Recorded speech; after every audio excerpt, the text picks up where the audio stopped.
You just finished a masterpiece of a design, but when you upload it, the colors look like mud. You save a photo of your vacation to post online, and it's so heavy, it feels like it's being delivered by a literal snail. Your boss asks for a vector, and you send a raster, and suddenly, the company logo looks like it was made in Minecraft. We live in a world where an image is just an image, right? Wrong. Choosing the wrong file extension isn't just a minor tech error. It's the difference between a website that loads in a blink and one that loses half its customers because it's too slow. It's the difference between a crisp, professional brand and a pixelated mess that makes you look like an amateur. You're likely losing quality, storage space, or even money every time you hit Save As without knowing why. But here's the thing. The most popular image format on the planet, the one you use every single day, was actually supposed to be dead by now. It's technically inferior, it's decades old, and it has been replaced by better tech 3 times over. Yet, it still wins. Because in the world of pixels, the perfect image format doesn't exist. There's only the right tool for the specific job. Stick around, because by the end of this, you'll know exactly which tool to grab, and I'll reveal the strange reason why the worst format actually saved the internet. To understand why we have so many formats, we have to talk about the two titans, JPEG and PNG. If you look at your phone right now, 90% of your photos are JPEGs. Created by the Joint Photographic Experts Group in 1992, this format changed everything. But it has a secret. It's a lossy format. Lossy compression is a technical term for a simple concept. To make the file smaller, the computer literally throws away data it thinks you won't notice. It looks at a blue sky and says, "Hey, those 50 shades of blue are close enough. Let's just make them one shade." Then you have PNG, or portable network graphics. This is a lossless format. Lossless compression means that when you open the file, every single pixel is exactly where it was when you saved it. No data is thrown away. Here is the analogy you need to remember. Imagine you're packing a suitcase for a trip. JPEG is like vacuum sealing your clothes. You can fit way more in the bag, but when you take the shirts out, they're going to be a bit wrinkled. For a casual beach trip, like a quick Instagram post, those wrinkles don't matter. PNG is like laying your clothes flat in a massive hard-shell trunk. They stay perfectly crisp and ironed, but that trunk is heavy, hard to carry, and takes up way too much room in the car. But here's the catch. If you vacuum seal JPEG a shirt, take it out, iron it, and vacuum seal it again, and you do this 10 times, eventually the fabric starts to tear. This is called generation loss. Every time you resave a JPEG, it gets uglier. PNGs don't have that problem. They also have a superpower called transparency. This allows you to have an image with no background, which is essential for logos. If you try to save a logo as a JPEG, the computer will force a white box behind it. So, if PNG is perfect and JPEG is wrinkly, why don't we just use PNG for everything? Well, a high-resolution PNG photo can be 10 times larger than a JPEG. According to the HTTP archive, images make up over 60% of the total weight of an average web page. If every site used only PNGs, the internet would grind to a halt. The perfect image format doesn't exist. There's only the right tool for the specific job. But what if you need more than just a static picture? What if the image needs to move or be made of math instead of dots? Every format we've talked about so far, JPEG, PNG, even the legendary GIF, is a raster image. Think of a raster image as a map of dots. If you zoom in far enough on a photo of your cat, you'll eventually see tiny squares of color called pixels. The computer just remembers a grid. A 1 is red, a 2 is red, a 3 is white. This sounds fine until you try to make that map bigger. If you take a small map of dots and stretch it to fit a billboard, the computer has to guess what goes in the gaps. That's why images look pixelated or blurry when they're enlarged.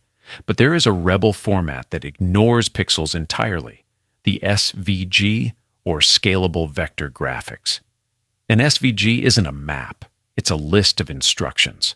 Instead of saying, "Here are 1,000,000 red dots," an SVG says, "Draw a circle with a radius of 50 and fill it with red hash FF0000." This is what we call a vector format. Because it's based on mathematical equations rather than a fixed grid, you can scale an SVG from the size of a postage stamp to the size of the moon, and it will remain perfectly sharp, not a single jagged edge. Plus, because it's just a text file of math instructions, the file size is tiny.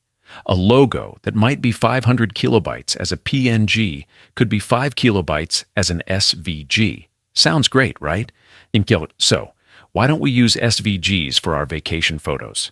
Because math has limits. Imagine trying to write a mathematical equation for every single hair on a golden retriever's head, every reflection in its eyes, and every blade of grass in the background. The file would be millions of lines of code long. Your computer would explode trying to calculate it. This brings us back to our core truth. The perfect image format doesn't exist. There is only the right tool for the specific job. But while we're talking about specialized tools, we have to mention the format everyone loves to hate, yet everyone uses, the GIF. Created by Steve Wilhite at CompuServe in 1987, and yes, he famously said it's pronounced GIF, though the world is still fighting about it. The GIF was a miracle of its time. It only supports 256 colors. That's it. For comparison, a JPEG can display 16.7 million colors. GIFs are objectively terrible for photos. They're grainy, the files are often huge for what they are, and the color range is pathetic. But they do one thing nothing else did for decades: simple, looping animation. They became the language of the internet. Not because they were high quality, but because they were universal. Every browser, every phone, and every ancient flip phone could read a GIF. But there's a new player in town that's trying to kill the GIF, the JPEG, and the PNG all at once. And it's coming from Google. If you've downloaded an image from the internet lately, you've probably noticed a weird extension, .webpp. You might have even been annoyed by it because you tried to open it in an old version of Photoshop and it didn't work. But WebP is actually the hero we didn't know we needed. Developed by Google, WebP was designed to be the one format to rule them all. It can do lossy compression, like JPEG, lossless compression, like PNG, transparency, and even animation, like GIF. The data is staggering. Google's internal studies show that WebP lossless files are about 26% smaller than PNGs, and WebP lossy images are 25 to 34% smaller than comparable JPEGs. In a world where billions of people are browsing the web on limited data plans in developing nations, or sitting in a subway with 1 bar of signal, those percentage points matter. They save literal petabytes of energy and bandwidth every single day. But if WebP is so much better, why hasn't JPEG disappeared? It's the same reason we still use the QWERTY keyboard layout, even though better ones exist. It's inertia. There are billions of devices, old smart TVs, car dashboards, medical equipment, and ancient laptops that speak JPEG but have no idea what WebP is. If a company switches its entire website to WebP, they risk showing a broken X icon to a customer on an older device. And that's not even the end of the line. We now have AVIF, which is based on the AV1 video codec. It's even more efficient than WebP. We have HEIC, the format your iPhone uses, which allows you to store high-quality photos in half the space of a JPEG. It feels like a never-ending cycle. Every 5 years, a new JPEG killer is born. But remember, the perfect image format doesn't exist.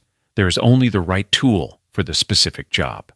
And this brings us to that twist I mentioned at the beginning. Why did the best formats fail? And why did the worst one save the internet? Here is the reveal. In the early 2000s, the experts tried to kill the JPEG. They released JPEG 2000. It was objectively superior. It had better compression, it didn't get those weird blocky artifacts when you shrunk it, and it handled errors better. It was the future, but it failed. Why? Because it was too expensive for the computers of the time to process. It required more RAM and more CPU power to decode. While the engineers were arguing about math, the internet was exploding. People didn't want the best format. They wanted the most compatible one. JPEG 2000 required a license and heavy processing. The original JPEG was free, fast, and good enough. The twist is that JPEG's success wasn't because it was high quality. It was because it was lazy. It was easy for computers to read, so it became the universal language. By staying good enough, JPEG prevented the internet from fracturing into a dozen different silos where you couldn't see a photo sent from a Mac on a PC. It saved the internet by being the lowest common denominator that everyone could agree on. So, what is the takeaway for you? What should you actually do? Here is the cheat sheet for your life.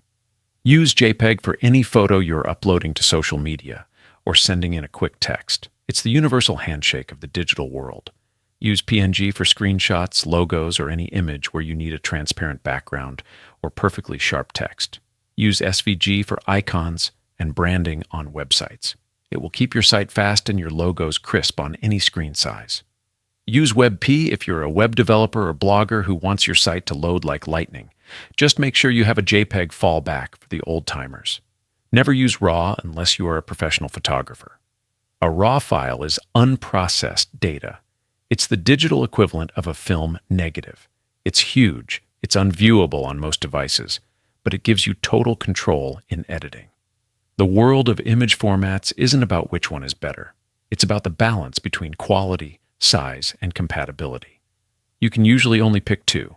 Modern technology is incredible, but sometimes the old way sticks around for a reason.